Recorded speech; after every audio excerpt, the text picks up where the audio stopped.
You know, there are certain days that just feel a little bit more special here on Old Man Squad Fantasy Basketball. And this is one of those days because, I don't know, man. I had to do some serious spelunking to unearth this gem, the great Josh Millman. One of my best buds in the fantasy landscape is back.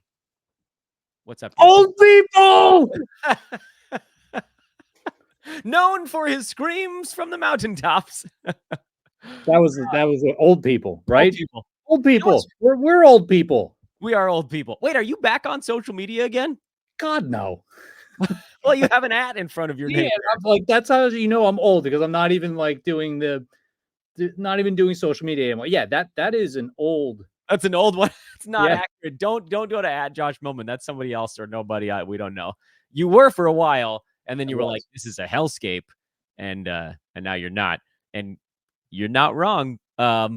What's up, man? It's so freaking good to talk to you on a pod. Oh, this is phenomenal. Just like old times, baby. I don't know if anybody remembers. Go back far enough. Josh and I worked together for a better part of a half decade, maybe even a little bit longer. Back at the land known as the Hoob, you made the Scream what it was today. I don't know that it exists anymore because the site changed its name, but I don't know. I got a little bit of a talking to when I was doing the Scream. That I said I couldn't do the Scream anymore, so I had to. But the Scream was the best. The Scream was that was my calling card. How do you take the Scream away from me? Yeah, what are you without the Scream? just a grumpy old dude on a podcast. That's why we're here. Yep, that's why we're here. We've united under a banner of old people. I was thinking about this, by the way, to those that are watching. You can't follow Josh on social media. You can just follow and listen to him here. Just be good. Just feel satisfied that at the end of this show, you got to hear and look at Josh. That's it. That's the whole thing. I missed you all. Yeah, see? He's got nothing to promote other than his own punim.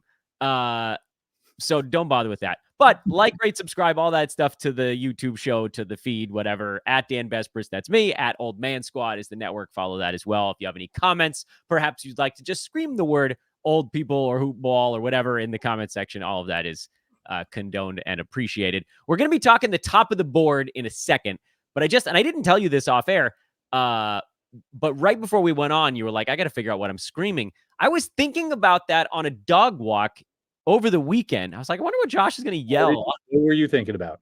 I was just like, I think he's going to yell something related to old. I was like, he's going to yell geriatric. Is he going to yell like the Old Man Squad? Is he going to yell like Centrum Silver at the top of his lungs? Or it was honestly, it was more of a syllable thing, right? I needed like single syllable, double syllable, right? Like that was, and just something that went along with the old hoop ballers. Like it needs, so old people, old people, all are welcome.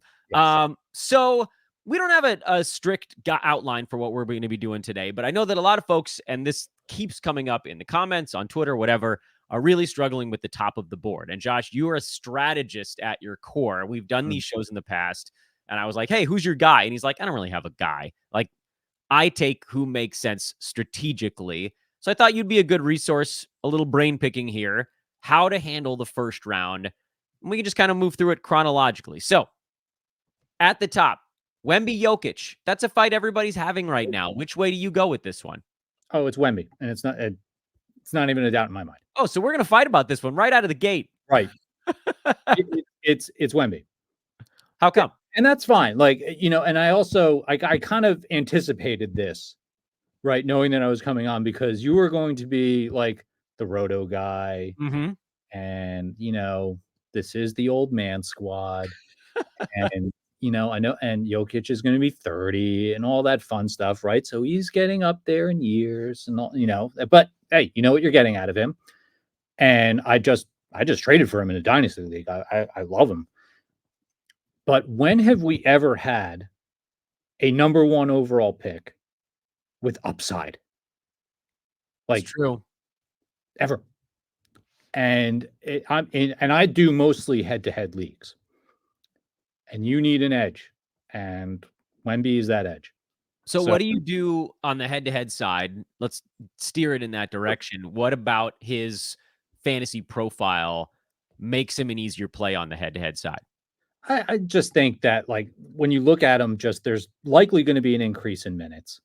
There's likely going to be an increase in scoring, rebounding, and the fact that you really have the blocks category locked down. And you have to also anticipate that there's probably going to be somewhat of an increase in his percentages too. So there's really, save for, I don't know, like I guess assists, right? But even then, he's pretty good at that for a Yeah, big man. not bad. And like there's no holes in the game, and the fact that you have so many of the not just the true big man stats, but like an entire category that you don't have to think about in the rest of that draft, that you can just start taking swings at, like, just pure guards or anyone, like, to knock down other categories, right? It just frees you up a lot to take more risk or to solidify if that's what you want to do. So it's very freeing to be able to have a guy who's so elite,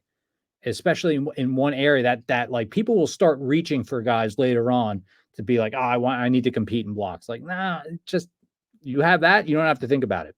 You know what problem I ran into, and I'll just, this isn't even me playing devil's advocate. This is just, I did a couple mocks as episodes for the feed, Mhm. and I started with Wemby just to see what it would go like. And I ended up forgetting about blocks for so long that I then ended up kind of mid-pack in them by the time I remembered to do it again. Have you seen an area that makes sense to kind of ensure you get that second guy in there so that you're not like, I took it for granted kind of thing? How do you avoid that pitfall? There's probably guys that you could take like in the seventh, eighth, ninth, somewhere around there. Like a guy like, I don't know, trying to think off the top of my head. I grabbed like Jakob Poeltl in like a mock that I did. And that seemed like, it's fine. I guess, the free throw percentage isn't great, but it's going to be solid pretty much everywhere else. Like traditional big man will get you a couple blocks here and there. Like, so guy like that, target mid round, or even someone late. The other thing that you could do is if, like, and I know this is kind of like breaking news, right? Like, so, like I was looking at Mitchell Robinson, Yeah.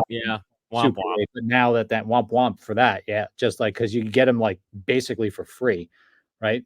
Mhm. So, I don't know, guys like, I don't know, maybe like a Drummond who's going to get like a bunch of minutes. A guy like, I'm like running out of like Trace Jackson Davis. Yeah. Um, there I don't think that you're losing that much if you were to just kind of forego it and just wait super late and just get, if this guy gets a block or two, sure, right? Because this is the thing about head to head, right? Like Wembanyama is going to come and like have like a 10 block game at some point during the season, right? And it's going to win you the week and you won't have to think about it. And you'd rather have the guy that, I don't know if Trae Young falls to you, like as long as if you're doing 9-cat, right? If, let me think, like if End of You're thinking end Garland of or something like that, like you can fill out your assists pretty well, like second, third, fourth rounds, that all of a sudden you're stacking that category versus worrying about blocks later on, all the big man categories. Yeah, that does seem to be the way to go. And just even if he sees an uptick in field goal percent, punting that is kind of like the simplest solution because the other guy we just talked about, who happens to be my choice for number one, Nikola Jokic, he's an absolute Goliath at field goal percent. So if Right. you're like debating between those two guys, if you go Wemby, why even bother trying to compete with the Jokic team in field goal percent when you can try to take them down in blocks? And threes, you'll have an advantage there. The things that you have that built-in edge. Jokic, obviously a massive assist guy out of the center spot, but you're not going to do a guard build on top of Jokic because you ruin some of the things that he's good Right. at. So that's kind of that, like, but it also creates this mess towards the back end of the first round, and we'll get there in a few minutes, of how on earth you compete with these two guys, because two teams in your league are going to start, whether you love Wemby first, I love Jokic first, regardless of who we get between those two guys, we have such an absurd advantage over the other, at least like 8 of Yeah. the other 10 teams in this draft. So let's go to the next chunk, which is, I don't think anybody's like, if Wemby's first, Jokic is going second. Every single draft that's happening, it's Oh yeah. those two guys are 1, 2. Luka and Shai is the next battle. Luka has that 2-game playoff week. That's the one argument I've heard for him going fourth instead of third. I'm Luka third, Shai fourth. What are you between those two guys? I'm actually the same. Okay. Because the only other argument that you would have with Luka is the free throw percentage and the turnovers, and the free throw percentage like improved. And I don't think it's as big of a killer as it was in previous years. The turnovers, like, look, if you're playing 9-cat, right, like you're still going to pick someone at this level of the draft, and you're still going to have to deal with turnovers, right? Like, and it's almost like just punt the category. Like, I'd rather be so elite everywhere else and not have to worry about the turnovers. And Luka pairs up really well with, more traditional big man. Take, like, I don't know, like a DeMontis Sabonis or something like that, right? Or, no, maybe not him, but like a Jaren Jackson or someone like that who can get you some of the categories that Luka doesn't get, because you're getting the scoring, the threes, the boards, the assists, etc. Get some guy who can pile up some defensive stats. I wouldn't think twice about it, right? Because those guys that I mentioned, they're not going to be high turnover guys anyway. So let Luka compile those up for you. I'd rather take the upside on all of the counting stats. And he's just fun to like. Luka's just like, set the whining aside. Luka's just fun to have in fantasy leagues, right? And if there's any smidge of further improvement in free throw percentage, like, it's golden.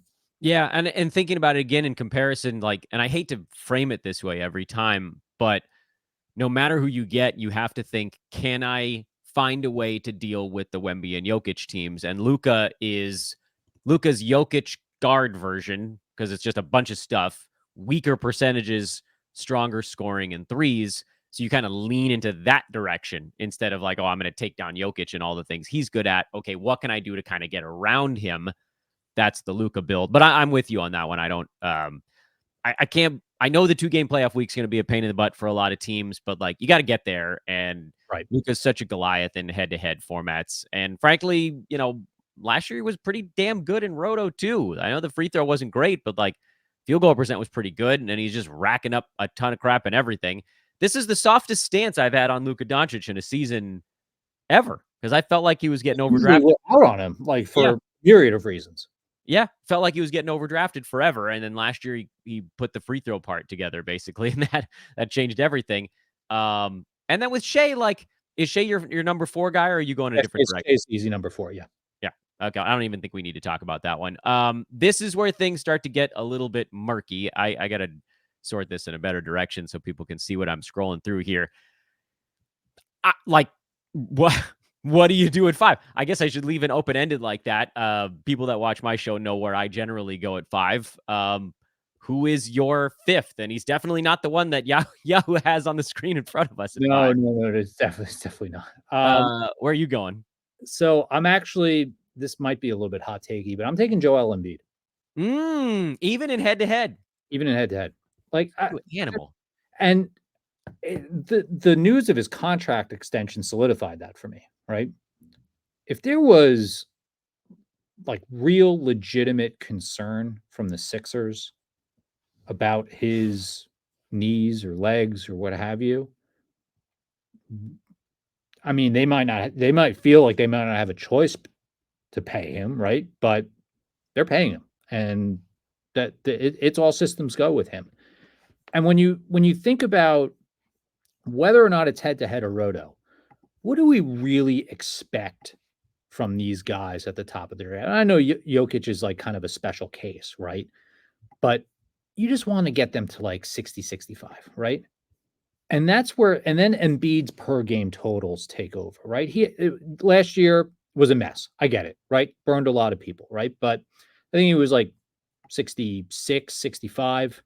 The years prior, I don't remember off the top of my head. But like, what else are you expecting at this stage? You just wanted to get there, right? So yeah, he was the year prior 66, year prior to that 68, right? And then finished 2 and 3. So again, if I'm looking at H to H, if he finishes somewhere between that 60, 65 number, then chances are he's going to meet his ADP at 5. Is there anything you do differently when you draft Embiid as opposed to a lot of folks might go a safer route here. We've heard a lot of Giannis at 5 and punt free throw. We've heard a lot of Haliburton there.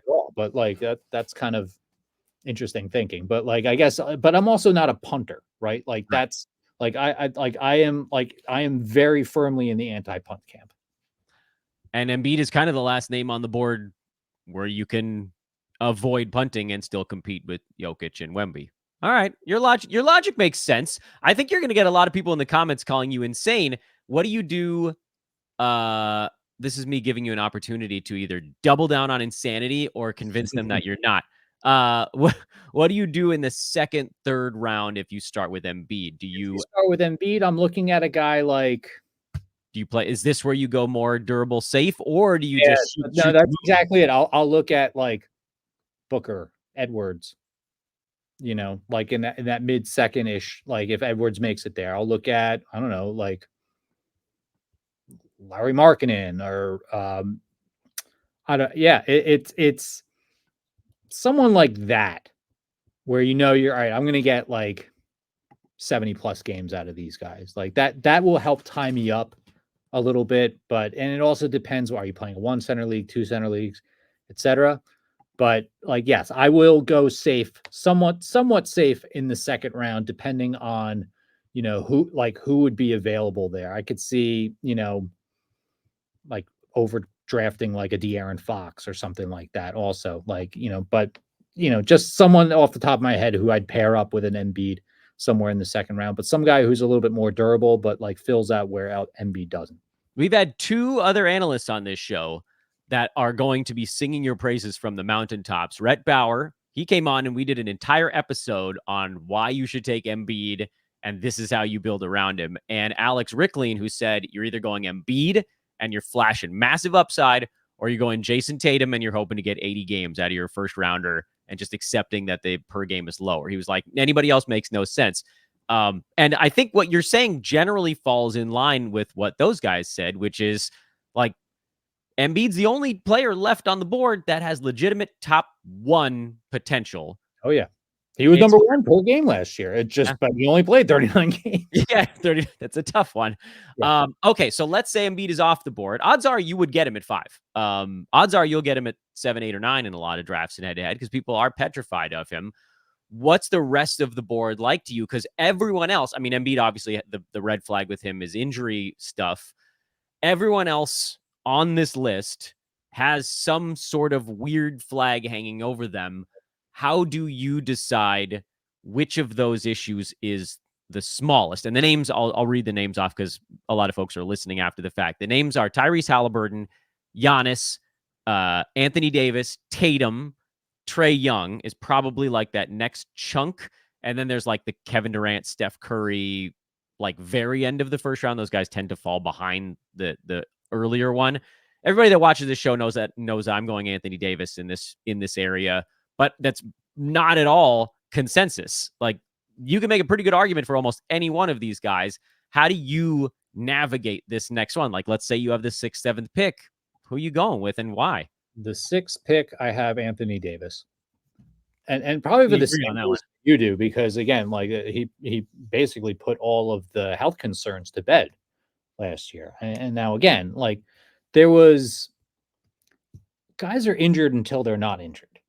Like, I mean, unless you're dealing with like a Ben Simmons situation, right? When we get to do a whole other pod with that, right? Like guys get hurt, they rehab and they come back, right? Like it's very, it's, it's rare when you get like a Ben Simmons or Alonzo Ball type of situation. Most of these guys, are able to come back at relatively, equal or even like a slight percentage dip of what they are. Right. And, Anthony Davis was going like late 2nd last year. I don't even remember what, like if you drafted him, chances are you were winning or like at the very least, like well into your playoffs. Yeah.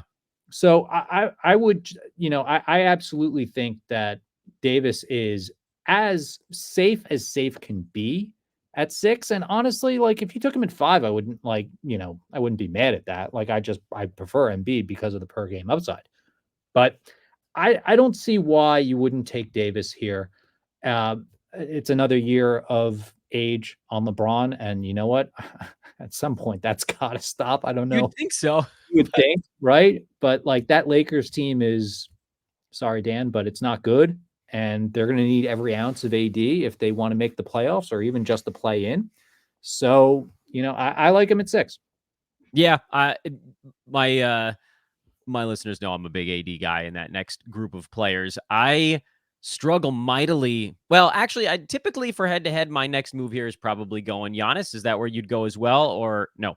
I'm very out on Giannis, and I Okay. Well, you said you don't like punting, and you're pretty I am much not a punt yeah. guy. Like I really am not. Like, and it's some guys can do it really, really well, but I always find that doesn't matter if it's in a home league or an expert league, right? So much has to break your way in a draft in order to make that happen, or you're reaching for guys who might be deficient in multiple areas, right? Like, but it's in my mind, it's Giannis is like just a much bigger Russell Westbrook at this stage of his Oh, career. now you're gonna piss them all off. I love this. I don't care, but that's what Love this guy. what Russell Westbrook, and I'm not talking like now Russell Westbrook, No, right? no, no, no, no. Yeah. Fucking Russell Westbrook, right? He was great, but like you were over drafting because of the allure of the triple doubles and just like these big counting stats, and you can make up big counting stats later on. And don't like I get that Giannis, the defense came back, but like it's not like so superior that you can't go find a block and a steal somewhere else down the road, right? So I don't find those things to be like such advantages, right? Like, dude, the points, the boards, the field goal percent, absolutely, right? But like if you're doing that, then what's the difference? This is gonna sound really hot takey, right? But like, but why not wait on again? And guys, old people, I'm really not trying to make this comparison, but why aren't you sitting on like a Rudy Gobert or someone like that? You can find points. You can find like big men with high percentages, rebounding. They're in my mind, those are more of the easier categories to make up as you go along. Hmm. And in some of the others, like they're just not. So I get the advantages like that a Giannis brings, but like I think there are too many disadvantages for me, and so I'm typically out on him. But like I get it. Like if you're late first and you're looking at like 8 or 9 at this point, that's probably where the point at where I take him. Hmm. Like I'm basically out on him through up until that point. Who do you take instead after your two big men in Embiid? So Haliburton? I have Haliburton at 7. Okay. I like Haliburton. And again, I'm trying to think of the right way to ask the question. I think he maybe is not quite as prolific as the first half last year. But again, in talking to you, Josh, we're talking to Josh Millman, who again, you can't find on social media. So screw you all. God, I love hanging out with Josh so damn much. All I can do is I'm like, look down, I see your face on the show, and I'm just happy in my heart. That's so sweet. Haliburton is that guard that excels at. He's not like Luka, where he's a great rebounder, but he's good at some of the big man type of categories. Like he's not a horrible shot blocker for a guard. His field goal percent is not terrible for a guard. Is that the type of build you tend to lean into with him, or do you try to shore up the things he's not as strong at, like scoring in the next time, or how do you build on Haliburton? Yeah, I mean that's kind of what I do. I look at it from the perspective of like, okay, like assist is probably the hardest category to have to make up late, right? So Right. now I've got that on lockdown. So now I don't mind, if Chet Holmgren falls to me, like I could punt points. That's an interesting little build, right? I love And punting. I don't like punting, but like that's like I see that as I go, and I'm like, oh, that's kind of neat.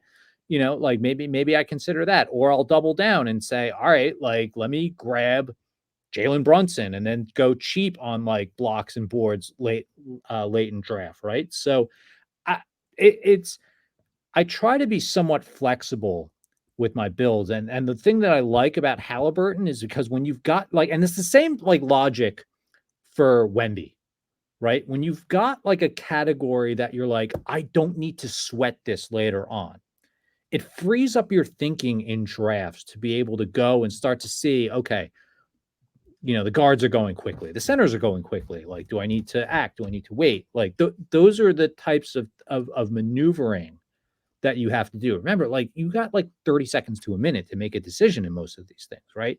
So the less, and this is why I also gravitate to guys like Haliburton over Giannis, because I don't need to stress over like, I have to make this up or I have to punt these categories.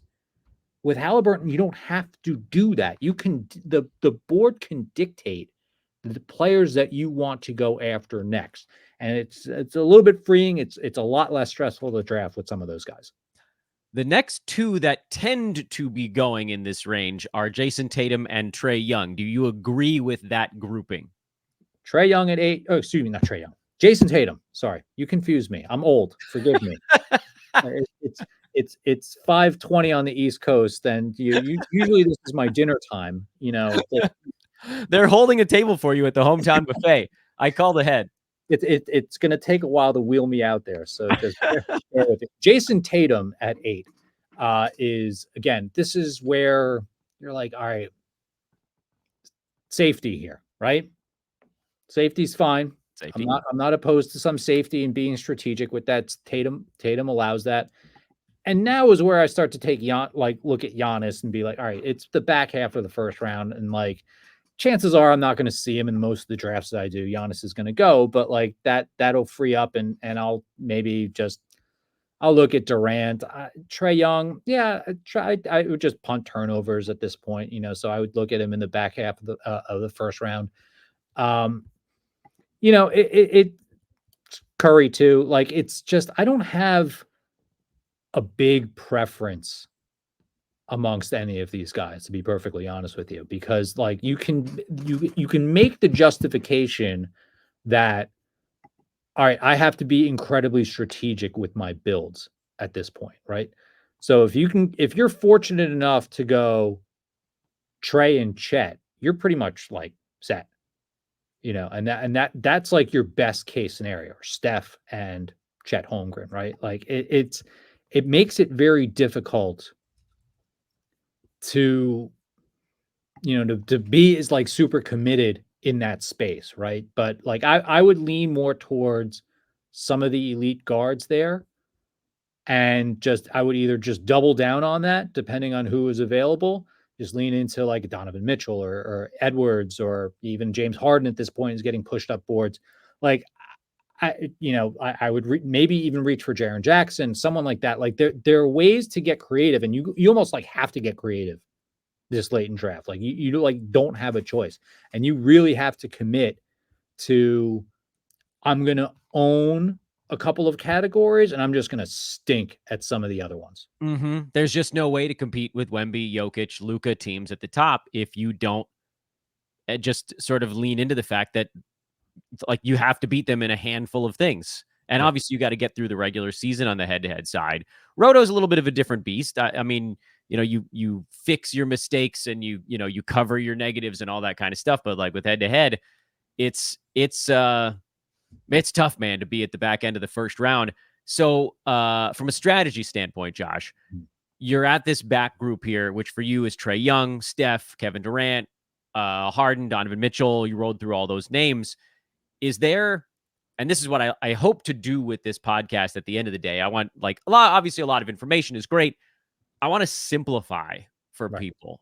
Who do you think is the easiest? Not that any of them is going to be like a walk in the park, but who do you think is the easiest of those late first round guys to construct a team around that has a prayer in the head-to-head playoffs? I feel like it probably has to be someone who's super polarized and like very good in some and awful in others, like a Trae Young, but maybe I'm looking at it wrong. No, Trae Young is a guy I'm looking at. Like, I'm starting to come around on him a little bit, right? Because like, again, his biggest, deficiency is essentially, well, it's two deficiencies. It's field goal percentage, turnovers, right? But at a certain point, the turnovers, again, if you're drafting Luka, it's the same as Trae Young there. So like, and same with Giannis, right? So it's like, all right, who cares? But, the field goal percentage, again, just have to get creative late and just see if you can get, Like the right big man to lock up with him. oh, But just Trey provides the edge and assists, but I'm also looking at guys like Donovan Mitchell and Kyrie Irving at that point, right? Because they're going to be, just super high volume scorers. Kyrie is again just one of a kind as a guard, and his ability to deliver like a high field goal percentage on such high volume shot making, right? And he doesn't really provide any sort of deficiencies other than like say blocks, So that's another area. And again, you can hopefully find cheap blocks. But again, if you might be of the mindset that I don't have Wemby, I don't have AD or any of those guys, and yeah, maybe I'll just pass give on up. Chet. I'm just going to pass on blocks, right? Like Yeah. give that up. Right. So I think that you have options, but I like the fact that you had and Kyrie's proven all right, last year, okay, knock on wood, right? Because you never know with the guy, but I'll be healthy and I will be not insane Yeah, he was engaged. and play it a bunch. He was engaged. That team went to the finals. Like they're gonna want to run it back. They're a really good team, and they're gonna want Kyrie to be Kyrie, which is all Kyrie wants, right? Yeah, it's a scene, man. Yeah, okay, and this is where too at the back end of the first round, the head-to-head and the roto stuff really splits hard at this juncture. Because at the top, I think you could make an argument for any of the guys we were talking about. Luka's great in roto and head-to-head. Jokic, Wemby, all these guys, they're great in whatever format. Trae Young, I don't want anything to do with him at the back end of the first round in roto. Because it creates so many massive deficiencies that you're spending multiple rounds trying to fix those. And then the stuff you were good at the beginning is no longer good anymore. Whereas in a head-to-head, like you said, Josh, you're like, okay, well, I ain't catching up with Jokic or AD or Wemby or Embiid or Giannis in boards. So they're done. I ain't catching those guys in field goal percent. They're done. Maybe I can catch half of those teams in blocks. So maybe I should be okay at that. So I don't lose it every week. Maybe I'll get mid pack in this one. But if you're going Trae Young and head to head, you're probably just trying to pile on points and assists and threes and free throw percent and get some steals guys. So guards. And you just have to be careful you don't accidentally draft 12 consecutive guards in that draft. But you got to get those key big targets that do the right things. And that's not easy. It requires reaching, but it's probably easier than building a competitive head-to-head team on someone super well-rounded like a Kevin Durant, where you're I don't know what the hell I'm good at. I'm good at a lot of things, but the Jokic team is great at all of those things. Right. And I say that I'm anti-punt, right? But it's I don't go into drafts saying I am going to punt this category. Mm-hmm. Right? I go into drafts and say, all right, depending on my position, these are my strengths, these are my weaknesses, right? And so and you build off of them. There might be ways, depending on where the board breaks, where you can build a balanced team off of a Trae Young or a Steph Curry or Kyrie Irving, right? The odds are low, but it's possible, right? And that's why, again, who doesn't want a top 5 pick, right, or what have you, because it makes it easier to team build. Yeah. At the same time, you have the opportunity late in drafts to lean into player strengths and just do your best to try to capitalize. But again, it's a long season, and I don't so when I'm building teams, if I punt, and even if I build the perfect punt team, right? You've got trades, you've got injuries, and then things happen over the course of the season. You're like, crap, why did I punt this category? And now it's impossible for me to find, even with those things, right? And you've set yourself up for failure throughout the course of the season. And it's the same thing. And that's pretty particular in head to head, right? It's just if the more you try to lean in one direction in the draft, the harder it is to make that stuff up as the season goes on. So, and I don't, I get the Luka argument about the playoffs. Like you said earlier, you got to make it there, right? And that's why I don't go into things like I am going in this specific direction. It is impossible to control. So you've got to be somewhat agreeable to the way the boards break for you. You know, a funny thing happened to me a few years ago in a head-to-head league where I thought I was punting. I was basically making a guard heavy lineup, and I was going to be good at all the guard stuff, and the rest of the stuff, like if it came, whatever. I ran up against another team in the playoffs that had basically done the same build. And this is fairly common nowadays. People love punt, field goal, punt, turnover. And so you get like 4 teams all hunting those specific guys. But what I was able to do is it was the year, I mean, it's like 4 or 5 years ago now. It was the year Jonas Valanciunas missed 2 months in the middle of the season with, I think, of a fractured hand or something like that. The team that had him had to drop him.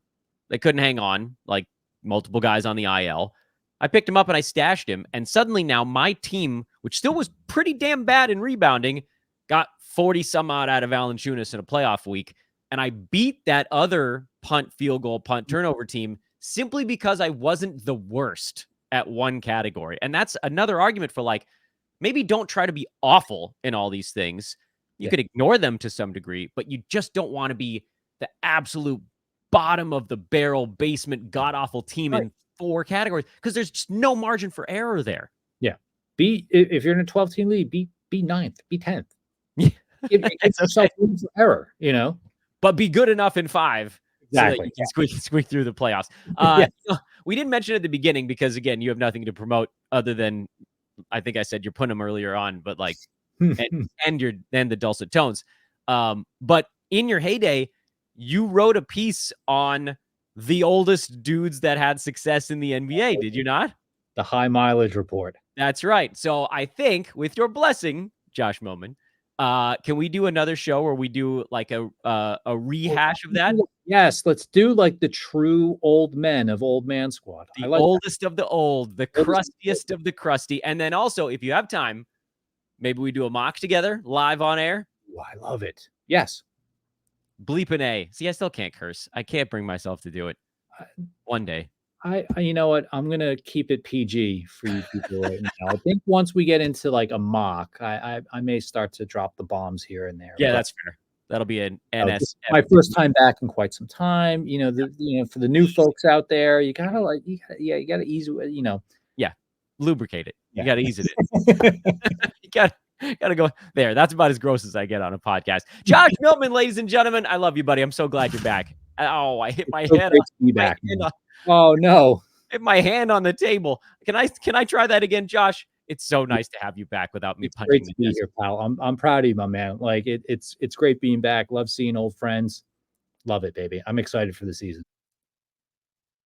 If hanging out with Josh doesn't make you all smile, well, then you're just mean old curmudgeons. That's not the old man squad that I want to be.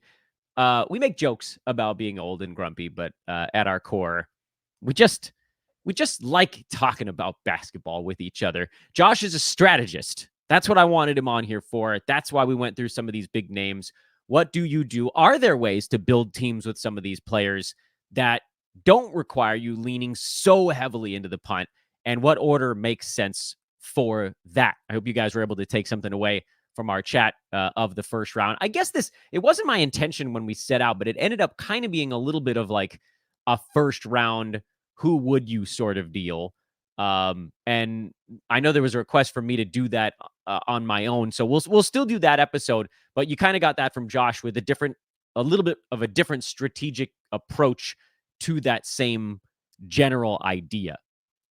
And that's one of the other things that's so amazing about fantasy basketball, or fantasy sports in general, frankly, but fantasy basketball is the one we'll talk about until the sun goes down, is there are thousands of different ways. And it's one of the reasons why I end up punting points so often, is that I frequently take a guy in the first round who I like, Anthony Davis, whatever. And then second round gets to me. And for a lot of teams, that's your opportunity to get another scorer. And for me, I'm looking at the guy that I think is just going to have a really good season. And at that part of the board, I do think it makes a decent amount of sense to trust rankings to a certain degree. I think we talked about buckets and tiers and stuff like that. At the top of the board, the tiers are like 2 players at a time, 2, 3 guys. So it's almost like being ranked at that juncture. If you get someone who's ranked in the top 18, this is a good basketball player. As you get into like 30s, 40s, 50s, 60s, whatever, you get more players in each tier. Giving them traditional rankings is nonsensical. They're the same. But at the top, if you're just like, I'm going to take the guy that I think is going to have a really good season, that's usually a pretty good way to build a decent fantasy basketball team. And then you start to see how that strategy works as you push your way through the draft. And that's what Josh was advocating as well. Don't go into the draft saying, I have pick 5. I am punting free throw with Giannis. Maybe someone else gets to you didn't expect. Maybe Giannis goes 4. Are you going to take Shai there? What do you do? Still punt free throws? No. Be malleable. Be dynamic. Be ready to have a lot of different pathways to your destination. And for me, you guys know I don't like Trae Young. I know I was sort of foisting him upon Josh during this episode just because is that the easiest player to build around late in the first round? Probably. But I also don't like Trae because a lot of teams instinctively punt turnover. And then that causes them to attack a lot of guards. And they end up punting field goal. And if I'm going into my draft trying to do both of those things myself anyway, I shrink the board and I'm competing with other teams for the shrunken board. I could go on and we will.